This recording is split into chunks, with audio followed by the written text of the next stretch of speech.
It's really weird seeing this thing in here instead of the Jeep.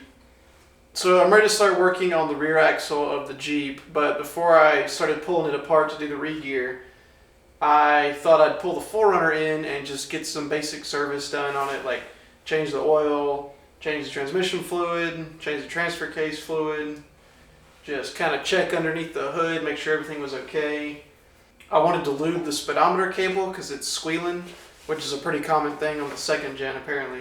But anyway, I started diving into it and I might have gotten a little carried away.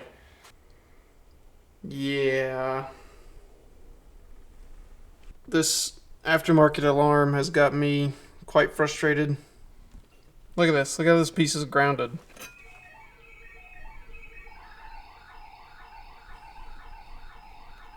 You hear the alarm going off? Stupid. So I wasn't even planning on working on this alarm, but I might go ahead and start pulling it out. They had it zip tied to the brake spring. Here's the computer right here. They had it zip tied to the brake spring underneath the dash. All these like window and antenna, the factory window and antenna relays and stuff was all just kind of dangling around. So this is a crap install, basically. I pulled all this apart so that I could get the speedometer cluster out so that I could oil the speedometer cable. And this is what I found.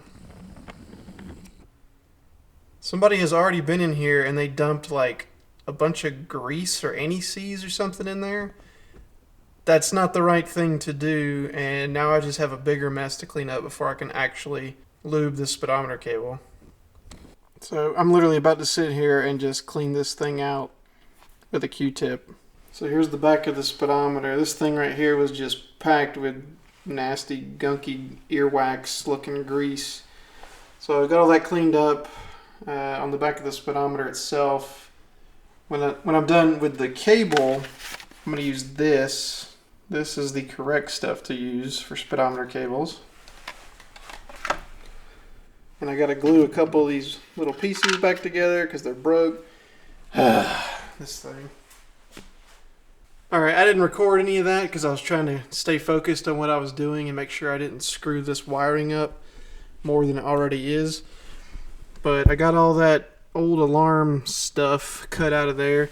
And the only wire that I had to put back together was this one. That's what that blue crimp is. And then where they had tapped into these other wires, these other factory wires, I just cut them off at these little Scotch taps or whatever these things are called. And then put some liquid electrical tape over everything that was exposed. So I'm going to try to tidy this up. Still got some stuff kind of flopping around in here. Good riddance.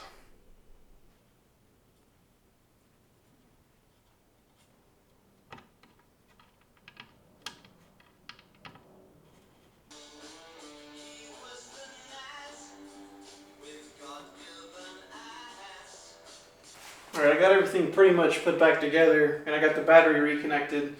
I'm going to see if it'll start with that aftermarket alarm removed. And then I'm going to try to back it up and take it down the street and get that speedometer needle to spin, or get that speedometer cable to spin while I'm putting that graphite lubrication stuff in it.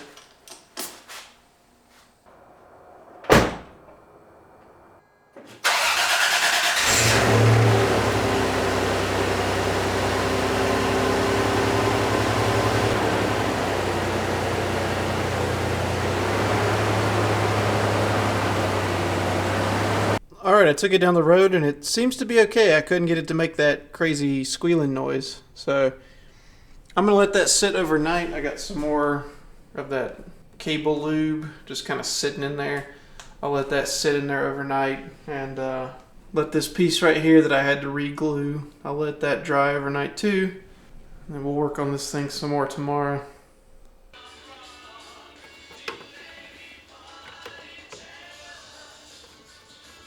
Okay, that's all put back together. I can't wait to never do that again. So many screws. Alright, there's one more thing I want to do before I change the oil.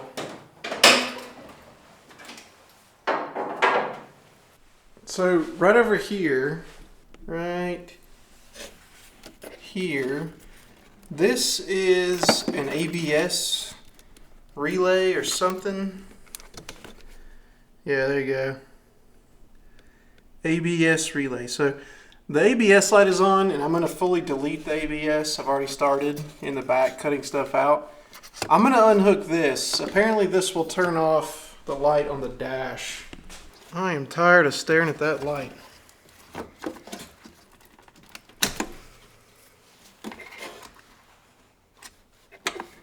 Alright, we'll see if that works. Man, it smells like oil up here. This thing has so many leaks. It's on par with my old Land Rover, for sure. Pretty sure the power steering is leaking. Valve cover gaskets are leaking. The oil pan looks like it's probably leaking. The clutch slave cylinder, the line to it is leaking. I think one of the brake fittings is leaking. The upper control arm bushings, particularly on the passenger side, are destroyed. Based on how much power steering and oil is on them, I'm sure they just got deteriorated and ignored. So I'm going to change all the fluids on this thing: engine, transmission, transfer case, and the front diff. Does this thing have 2 oil filters? What is that blue filter back there? That is also leaking, whatever that is. And those banjo bolts look like they're leaking, because the regular oil filter is right there. That Wicks filter, that's the oil filter. So what is that blue filter back there that's all dirty? Back here, this exhaust hanger is broken. It's missing a bolt right here behind the catalytic converter. This O2 sensor harness is flopping around. And more leaks everywhere. This thing is leaking everywhere. There's that blue filter again. What is that thing? That lower ball joint looks kind of rough. So, one thing at a time. I'm just going to fix one thing as I go.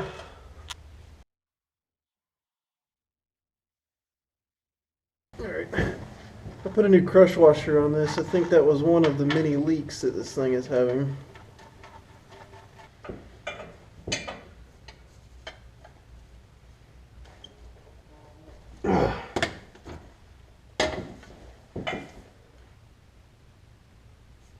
Transmission fill plug.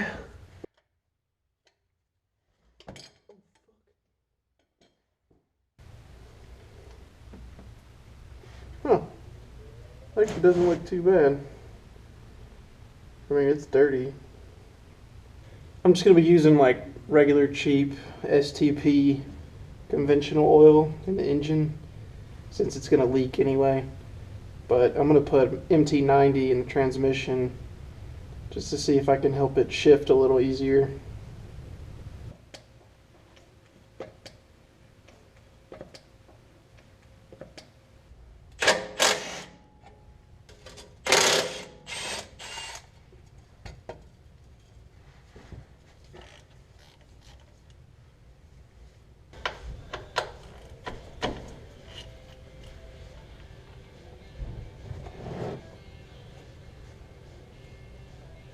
Magnet looks okay. A little bit on it, but not much.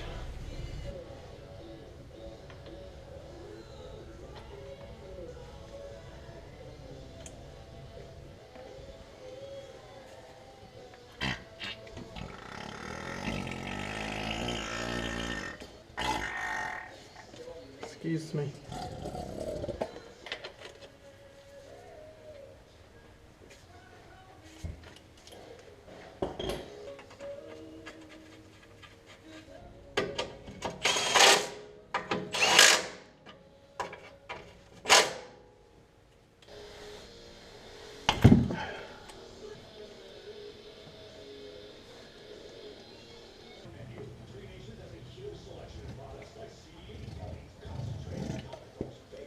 What a dumb place for an oil filter.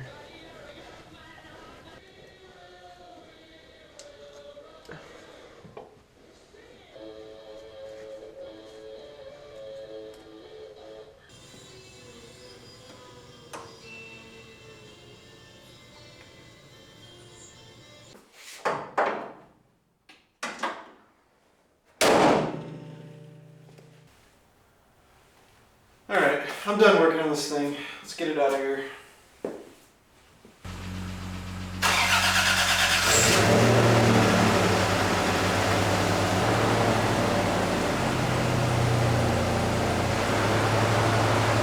Well, I got more work to do with that ABS light, but at least the speedometer's not squealing anymore. It is bouncing around still though.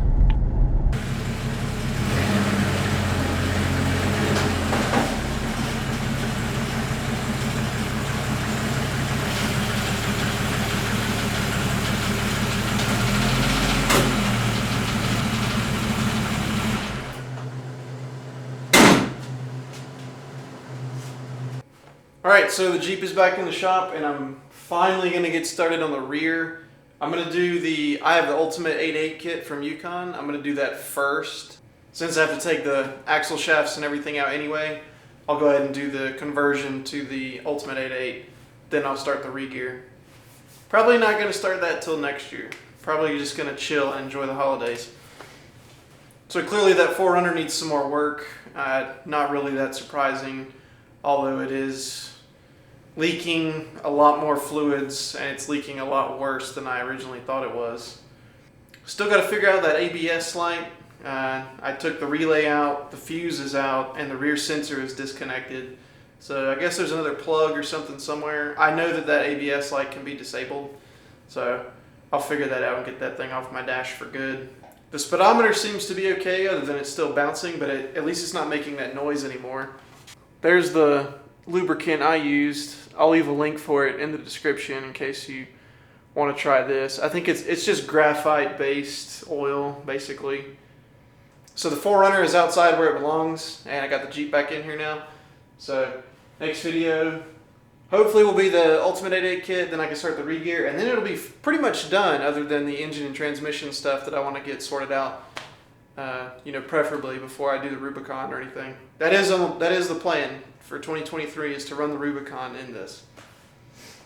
But anyway, I probably won't start filming that or start working on that till next year, sometime after the 1st. So, hope you guys have a Merry Christmas and I'll see you next year.